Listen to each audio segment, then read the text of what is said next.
Saudara yang kekasih dalam Tuhan Yesus Kristus, jumpa kembali bersama dengan saya Pendeta Samuel Sampetoding. Kelanjutan daripada pelajaran sebelumnya, yaitu apa penyebabnya sehingga Musa tidak diizinkan memasuki tanah Kanaan, yaitu tanah perjanjian. Saya mencatat ada 6 pelajaran yang bisa kita ambil dan jadikan sebagai bahan refleksi tentang kepatuhan dan iman kita kepada Tuhan. Berikut 6 pelajaran penting dari ketidaktaatan Musa kepada Tuhan saat dia memimpin bangsa Israel keluar dari tanah Mesir. Alasan pertama adalah pentingnya memiliki ketaatan pada instruksi Allah. Kita harus selalu taat dan patuh pada perintah Tuhan, terlepas dari situasi atau kondisi yang mungkin tidak ideal. Jadi kita bisa belajar dari hal yang pertama ini. Yang kedua adalah pentingnya mengontrol emosi atau berada dalam penguasaan diri. Musa kehilangan kendali atas emosinya dan memukul batu tersebut secara tidak benar. Karena perintah dari Tuhan pada saat itu bahwa bicaralah sama batu itu supaya batu itu mengeluarkan air, tetapi Musa malah memakai tongkat.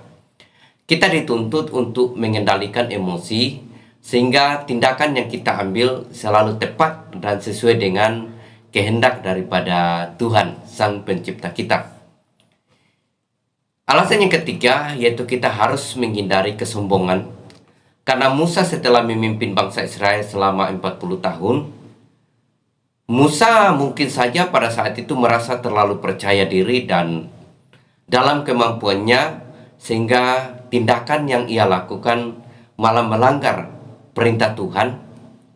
Nah, kita bisa belajar bahwa kita harus menghindari yang namanya kesombongan di dalam diri kita. Apapun yang kita lakukan, kita harus tetap berkata bahwa semua karena campur tangan daripada Tuhan.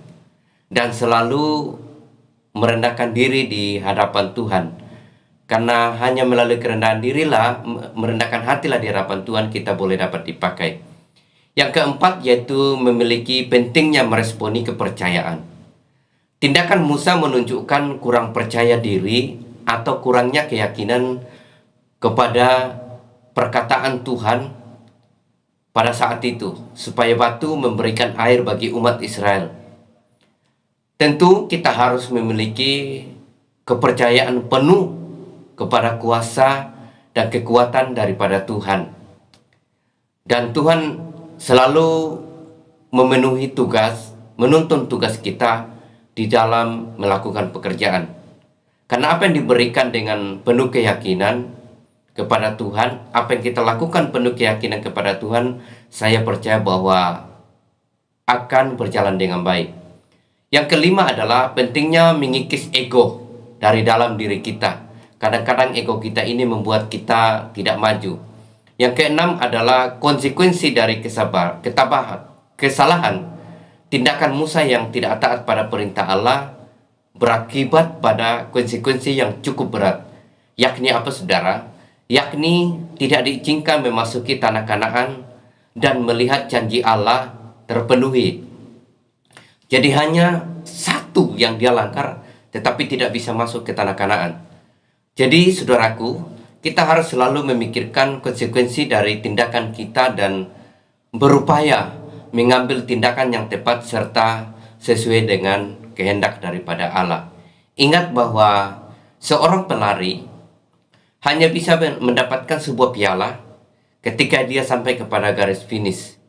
Jadi jangan sampai kita sudah merasa hebat, kita sudah merasa kuat, sehingga kita tidak mengindahkan aturan-aturan yang diberikan Tuhan di dalam perjalanan kehidupan kita. Sehingga apa yang kita bangun mungkin bertahun-tahun, berbulan-bulan, dan waktu demi waktu, pada akhirnya kita tidak mendapatkan apa yang memang sudah disiapkan Tuhan di dalam diri kita sebagai umat yang percaya kepadanya. Terpujilah Tuhan kita Yesus Kristus. Shalom, salam sukses dan salam sehat untuk kita semua. Amin.